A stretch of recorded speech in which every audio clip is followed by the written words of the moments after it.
어느 작은 마을에 한 가족이 새로 이사를 왔습니다. 그들은 오래된 한옥을 구한 후 전원의 삶을 즐기며 조용히 살길 원했습니다. 이 집은 오랜 기간 비어 있었고 동네 주민들은 불길한 소문을 피하며 그 집에 가까이 가지 않았습니다. 하지만 가족은 그런 소문을 믿지 않았습니다. 단지 저렴하고 넓은 집을 찾았다는 사실에 만족했을 뿐이었습니다. 살기 시작한 지 몇 주 후 이상한 일이 발생하기 시작했습니다. 가장 먼저 밤마다 들려오는 이상한 소리가 가족의 잠을 방해했습니다. 처음에는 바람 소리라고 생각했지만 그것과는 달랐습니다. 마치 누군가가 비 닮은 목소리로 무엇인가를 읊조리는 것 같았습니다. 불안감이 커졌지만 가족은 별로 신경 쓰지 않으려 했습니다. 어느 날 막내 아들이 갑자기 열이 나기 시작했습니다. 이유 없이 아파하며 잠을 설치는 아들을 위해 가족은 약을 구입하고 휴식을 취하게 했습니다. 그런데 막내가 이렇게 말했습니다. 엄마, 어젯밤에 저 방에 누가 있었어요. 어머니는 아들의 말을 듣고 긴장했지만 꿈을 꿨겠거니 하며 넘기려 했습니다. 그러나 막내의 말은 점점 구체적이 되었습니다. 하얀 옷을 입은 할머니가 나를 보고 있었어. 무섭게 웃으면서 어머니는 소름이 돋았습니다. 하지만 눈으로 확인한 적 없는 존재를 겁낼 수는 없었습니다. 나머지 가족들도 이 이야기를 듣고 잠깐 불안해했지만 시간이 지나면서 다시 일상으로 돌아갔습니다. 그러던 어느 날 밤 막내 아들은 끔찍한 비명을 지르며 잠에서 깼습니다. 가족이 급히 달려가 보니 방 안은 차가운 공기로 가득 찼고 창문은 열려 있었습니다. 막내의 얼굴은 눈물과 공포로 일그러져 있었습니다. 할머니가 날 데려가려 했어. 어머니는 소름이 돋았습니다. 이번엔 단순한 악몽이 아닌 것 같았습니다. 점점 더 이상한 일들이 집안에서 벌어지기 시작했습니다. 물건이 사라지고 가전제품이 스스로 작동하며 더 많은 밤마다 그 목소리가 들려왔습니다. 가족은 점점 두려움에 휩싸였고 마침내 동네 주민에게 도움을 요청하기로 했습니다. 동네의 한 노인이 그들이 이사온 집에 대해 오래된 이야기를 해주었습니다. 그 집은 수십 년 전 마을에서 가장 알려진 무당이 살던 곳이었습니다. 그녀는 마을 사람들을 위해 기도를 올리고 주술을 행하던 인물이었지만 어느 순간 갑자기 사라졌고 그 뒤로 이 집에서는 이상한 일들이 일어났다는 소문이 돌았습니다. 노인은 가족에게 이런 말을 했습니다. 그 영혼은 아직도 이곳에 남아있는 거요. 그녀는 누군가가 자신의 집을 떠나길 원하지 않을지도 몰라. 가족은 큰 결심 끝에 집을 떠나기로 했습니다. 그들은 이사 준비를 하며 집을 정리하기 시작했습니다. 마침내 모든 짐을 챙겨 떠나던 날 집 앞에서 차에 오르기 전 마지막으로 한 번 더 집을 돌아보았습니다. 그때 막내 아들은 어머니의 손을 잡고 조용히 말했습니다. 할머니가 이제 웃고 있어. 이제는 안녕이라고 했어. 가족은 그 말을 끝으로 차에 올라 오래된 집을 떠났고 그 뒤로 그들은 다시는 그 집을 찾지 않았습니다. 그리고 그 집은 또다시 비어있게 되었지만 이상하게도 더 이상 그 안에서 이상한 소문은 들리지 않았다고 합니다. 두 번째 이야기. 한국 인터넷에서 흔히 볼 수 있는 공포썰은 종종 현실과 환상의 경계를 넘나들며 독자들을 소름 돋게 만듭니다. 이번 이야기는 대학교 신입생인 민수가 겪은 기묘하고도 등골 오싹한 경험에 대해 풀어보겠습니다. 민수는 대학에 입학하면서 오랜만에 고향을 떠나 새로운 도시로 이사하게 되었습니다. 대학 근처에서 겨우 구한 자취방은 오래된 빌라 4층이었고 낡았지만 학교와 가까워 선택한 방이었습니다. 이삿짐을 정리하던 어느 날 민수는 벽에 붙은 낡은 벽지를 발견했습니다. 벽지 뒤에는 서랍처럼 생긴 작은 공간이 있었고 그 안엔 오래된 사진과 일기가 있었습니다. 일기에는 이전에 이곳에 살았던 한 여학생의 이야기가 적혀 있었습니다. 그녀는 혼자 자취를 하던 중 이상한 일을 겪었다고 합니다. 매일 밤 3시가 되면 무거운 발소리가 들려왔고 점점 소리가 가까워지더니 방 앞에서 멈추곤 했습니다. 겁에 질린 그녀는 이사를 계획했지만 얼마 후 일기 기록은 갑작스럽게 끝이 나버렸습니다. 사진 속 그녀의 미소는 어딘가 모르게 슬퍼 보였습니다. 그날 밤부터 민수는 잠을 자다가 무거운 발소리에 잠에서 깼습니다. 처음에는 윗집에서 나는 소음이라 생각했지만 발소리는 하루가 다르게 문 앞에 가까이 다가오는 듯 했습니다. 불면증에 시달리던 민수는 결국 잠에서 깼습니다. 그리고 매일 새벽 3시가 되면 그 발소리가 들려오는 것을 인식하기 시작했습니다.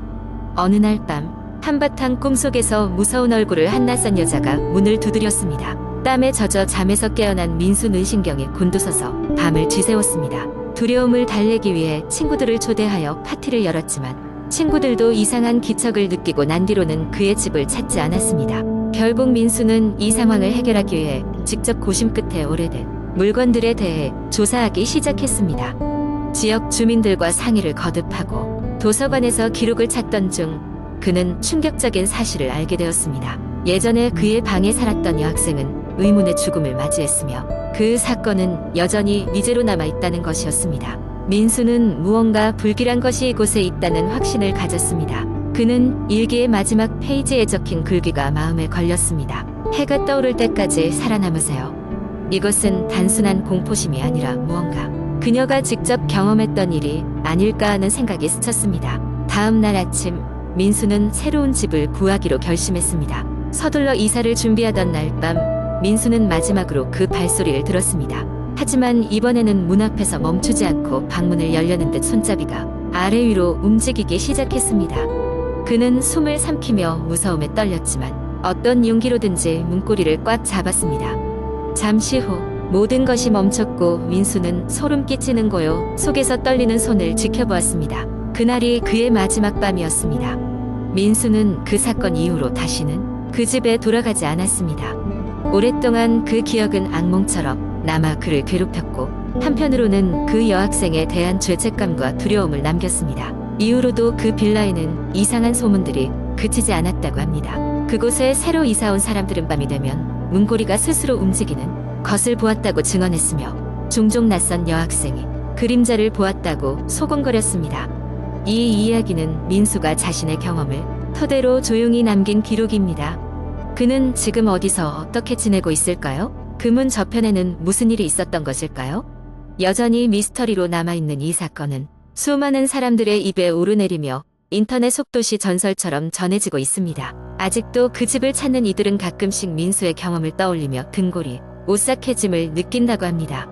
세 번째 이야기. 어느 날 서울의 한 외곽 지역에 위치한 작은 마을에 사는 대학생 민수는 기말고사가 끝난 후 친구들과 함께 스트레스를 풀기 위해 작은 여행을 계획했다. 친구 정훈, 지영, 그리고 수진과 함께 민수는 깊은 산속에 있는 크고 오래된 별장을 빌렸다. 이 별장은 여러 명이 수용 가능한 큰 규모였고 주변에는 인적이 드물었다. 첫날 그들은 늦은 오후에 별장에 도착했다. 별장은 겉보기에도 낡았지만 내부는 잘 정돈되어 있었고 필요한 물품들이 준비되어 있었다. 그들은 각자 방을 골라 짐을 풀고 나서 저녁 식사를 준비했다. 오랫동안 계획했던 만큼 신나고 기대되는 시간이었기에 모두가 들뜬 마음으로 여행을 만끽하고 있었다. 저녁 식사를 마친 후 정훈이 이런 곳에서는 무서운 이야기가 제격이라며 한 가지 제안을 했다. 모두가 찬성했고 돌아가면서 자신이 읽거나 들었던 무서운 이야기들을 하기 시작했다. 그러나 이야기가 이어질수록 별장 주변의 산속에서 이상한 소리가 들려오기 시작했다. 바람이 세차게 부는 소리와 나무가 흔들리는 소리가 어우러져 그들의 신경을 더욱 예민하게 만들었다. 그때 지영은 자신이 겪은 이상한 일을 이야기하기 시작했다. 그녀는 어렸을 적 한 번 산속에 있는 마을에 놀러 갔을 때 어떤 노인이 그녀에게 말을 걸었던 것을 기억했다. 그 노인은 이곳을 조심해라. 특히 밤에는 이라는 이상한 경고를 남겼고 지영은 그 기억을 좀처럼 잊지 못했다고 했다. 이야기를 듣고 난 뒤 민수는 괜찮다며 자신들이 무서울 것이 없다고 친구들을 안심시켰다. 그러나 그 순간 별장의 전기가 갑자기 나가버렸다. 당황한 그들은 서로의 얼굴을 베얼리 비출 수 있는 핸드폰의 불빛을 의지하여 전기 차단기를 찾기 위해 집안을 돌아다녔다. 전기 차단기는 다행히 지하실에 있었고 민수와 수진이 함께 내려갔다.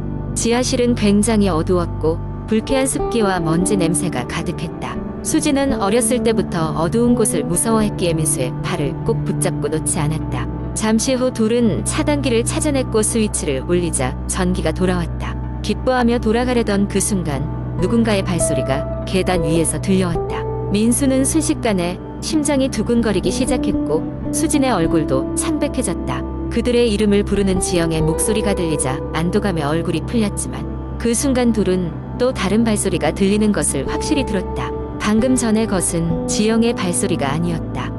그들은 재빨리 지하실을 빠져나와 친구들이 있는 거실로 돌아왔다. 정훈이 TV를 켜두고 있었고 모두 공포영화에나 나을 법한 상황을 말장난처럼 웃고 있었다. 민수는 차마 자신들이 들었던 것을 말할 수 없었다. 거짓말처럼 밤은 깊어졌고 그날 밤 그들은 거실에서 모여 잠들었다. 그러나 민수는 이상하게 돌아가는 상황이 계속 마음에 걸렸다. 그는 다른 친구들이 잠든 사이 혼자 깨어 있어야겠다고 다짐하고 잠을 이루지 못했다.